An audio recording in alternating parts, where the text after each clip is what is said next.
And we're live.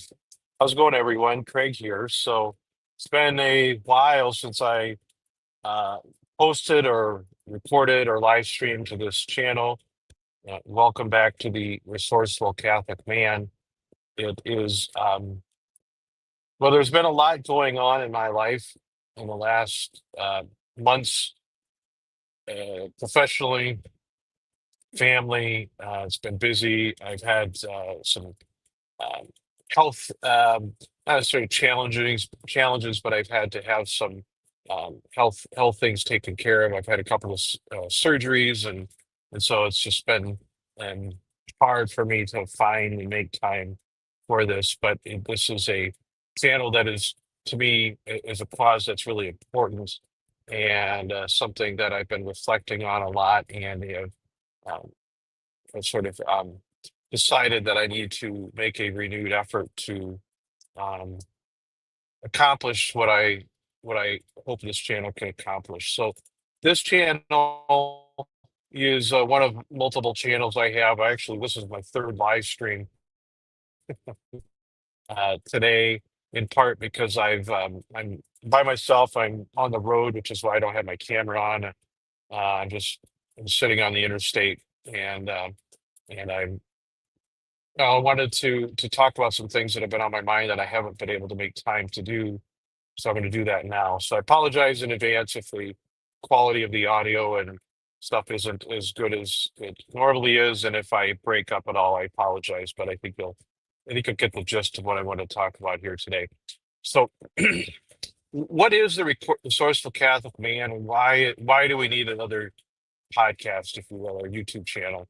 And the reason why I did this is I feel that it's sort of a companion to the other channels that I have that talk about Catholic marriage issues and things like that. But I think the corollary to that is, and it's sort of the it's the logical follow up to my opinion that we need to find a way, if we want people to have kids, if we want people to have large families, we need to recognize that there are real barriers to people believing that they can do it. Okay, and I was sort of reminded today because I was out of state, and so I went to a parish that I haven't been to. It was my wife and I's um, home parish for 3 years when I was in school, and a very vibrant Catholic parish, and and you would think it was a traditional Latin Mass parish, given the fact that it's full of large families and people, women, a lot of women wear veils, a lot of people, just a reverent place, except that it's not a traditional Latin Mass. But so I was there by myself, and the last time I was there, my wife and I had two kids. Well, now we have nine, and as I was sitting there, I was I was feeling kind of for the first time a little bit of uh, sorrow, if you will, over the fact that my wife and I are probably done having kids now.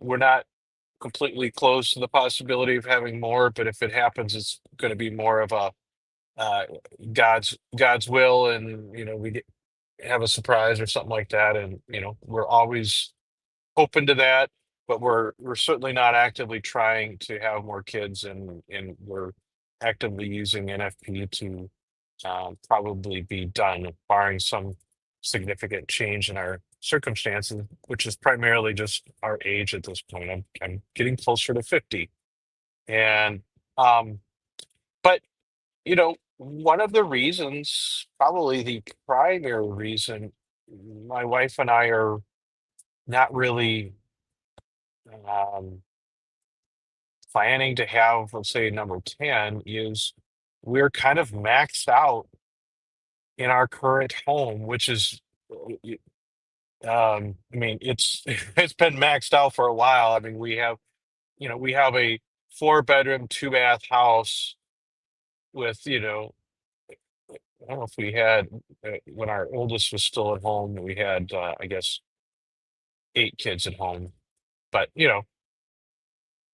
basically, no one has their own room, and probably the biggest challenge is we have a very small. We don't have like a large family room. We have a small living room, small kitchen, small dining room. Which those three things, like the bedrooms and the two bathrooms are their own challenge, but kids can share rooms. That's not really a problem. But for us, the major challenge is we just don't have enough living space for us to do normal family functions, something as simple as just sitting around the table for a meal. We do not have a house large enough that has a dining room where we could put a table big enough for us all to sit down and have a meal together. And I'm not complaining about it, but it's a reality. And it is, it's one of the things that, I don't know, it bothers me as a man, as a husband, as a father. And it's not even so much that we don't have the finances to add on, but we've already added on once before, and it takes time. I mean, I can do a fair amount of it myself, but it's life is busy. That's the one thing I've found as being a father of a large family is it is hard to find the time after you go to work and do the school things with your kids and you take care of your yard on the weekends and stuff like that. You know, keeping cars running. We have multiple kids that are driving now, so we have, like we have 7 vehicles in our yard at any one time, and that all takes time. Oil changes, tires, you know. So it's just one of those things where if we felt like we could financially justify adding on, it's not as simple as just picking up the phone and having someone do and if they could do it, it probably wouldn't be till next year. And we have other things, that probably are more pressing financially than adding on to the house. So that's a long way of saying is the major, I would say, the major challenge, and one of the reasons why I would say my wife in particular is very um is not really interested in having more kids is it's exhausting for her to be caring for a large household in a house that isn't well suited for it, right? And if we were in a different situation and had a larger house, or maybe we lived in a place where there weren't hazards outside for the little kids, maybe we'd be interested in having more kids. And so one of the things that I think is um, I love having a large family. I love all of my kids. It is difficult. It is challenging, but probably and it is, you have to be very sacrificial and you have to give up a lot of your stuff. And really, none of those things bother me. The long days and short nights, none of that stuff really bothers me. But it does bother me to be, what I feel kind of unable or have been unable to kind of provide some of the basic necessities that I think a decently functioning family ought to have, right? And one of the reasons for that is just from a financial perspective, it just costs so much money to have a large family that it is hard to make headway and put money aside, or you know either you have the time or you have the money, but you typically don't have both when it comes to like adding on and doing things like that. And so it is um and and I say that as someone that is, been more successful than a lot of people. And I've been very blessed. I have a good job, and you know, if we made a lot less money, it would be even, I don't know, we probably wouldn't have as many kids as we have now, right?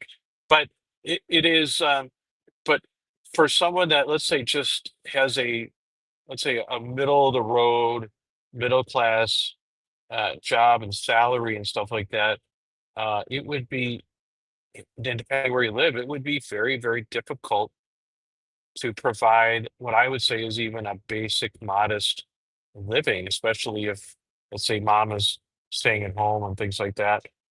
Um, th- that is the major, major thing that I think we need to be able to tackle is how do we make it more possible for people to uh, not to live, not to have a super comfortable lifestyle, but just to have a basic comfortable lifestyle where you have, a vehicle or vehicles that are appropriately sized and are reasonably reliable, and you have a home that is large enough so that, everyone has a place to sleep, and more important, you have a place to live. You have a place to share meals, cook meals. Our kitchen is very small. Like, people would be shocked at how small our kitchen is, uh, especially considering how many people we're feeding for.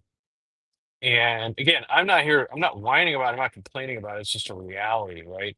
And we've found a way to make do as best we can, but it is challenging. It is challenging to function well as a large family when you just don't have kind of the basic necessities of life that are well suited to the size of the family you have. And so what do we do about that? Like, I think one thing that we have to do better as Catholics, as Catholic men, is find a way to be as productive as possible with whatever it is that God has given us in our skills, in our education, whatever. Like, we should all be looking for ways to be the most productive version of ourselves at work, so we can be contributing to our occupations, that we can make the best living that we can and provide, the basics, necessities of our life, support our parishes, support our kids, um, you know, help them get established themselves, get, whether it's be able to have an older vehicle to get back and forth to work or school and things like that. Like, all of that adds up. It's one thing to have, let's say, five or six kids that are 12 and under, but when you start adding teenagers and college students, the costs and complexities really, really go up. That's what I've observed. That's how I've experienced it. And so, I think, I wish I would, like everyone, I wish I had a lot of the knowledge, or even some of the knowledge I have now, back when I was much younger. But I'm in a position where I can help share some of that with those that are much younger. Maybe your family's still young. You've been married, let's say, 5 to 10 years, and you have some opportunities now, especially with the internet and things like that. There are opportunities now available to men and women and their families that didn't exist when I was in that position. So take advantage of it. One of the mistakes that I made early on, and I'm still kind of reaping the consequences of that, is I thought we could go live in the country and we'd save all this money because we'd, you know, be heating our house with wood that we got on our own land, and we'd be growing our own food. And all that is true. But what I have found is it is really, really difficult to get ahead by saving money and cutting expenses. What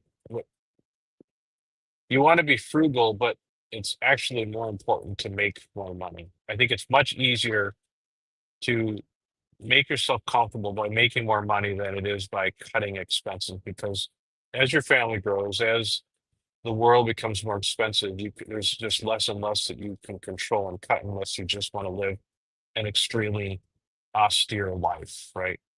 And so that's why I'm really big on promoting ways for people to maximize their productivity, add side hustles or additional streams of income, or start doing things that might not generate you anything now, but if you do it and you're consistent about it, maybe in a year or 2 or 3 years, you may be creating a significant stream of income that can supplement your day job, or maybe if you're really good at it, replace it. And there's so many different ways to do it. I'm hardly an expert on that, but I see people do it all the time, and I think the possibilities are endless, and they're only limited by your own imagination and your own willingness to try things, try new things. So I really want to encourage you to think outside the box and ask yourself, am I maximizing the circumstances and opportunities that I have?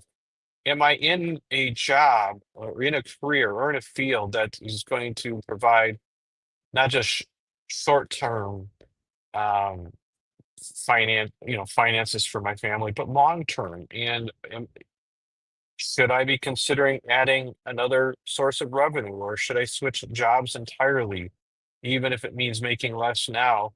Where am I going to be in 5 years, 10 years, 15, 20, when your kids are, you know, in the teen years and going off to college and you got, weddings and things like that? I really want to encourage people to think think big. Think big. Surround yourself with good people. Read books. I read a lot of books, especially kind of self improvement books. I'm just working through. This is my second time through Alex Hormozzi's books, The $100 Million Offer and $100 Million Leads. And when I'm done with those, I'm going to go on to do his newest book. But things like Buy Back Your Time, Think and Grow Rich. Now, those are not those are not for everyone, and not everyone is going to benefit from that, but maybe you will. Think about it, try it. Like, it's your mindset has a huge impact on your life, right?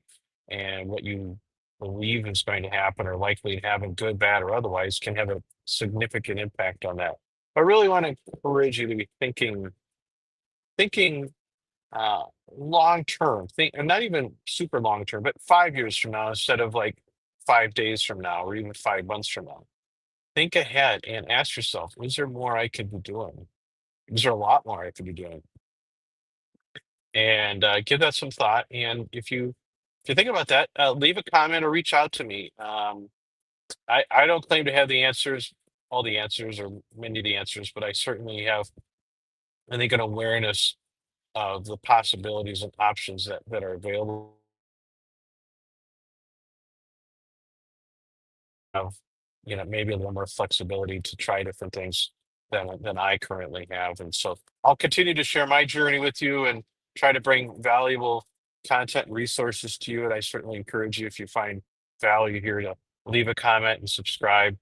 Let me know what you're up to, what your questions are, or things that you've learned along the way, and share it with anyone else that might come upon this video later on. So anyway, I'm going to go ahead and wrap this up. I appreciate anyone who listens to this later on. And until next time, everyone, have a good one.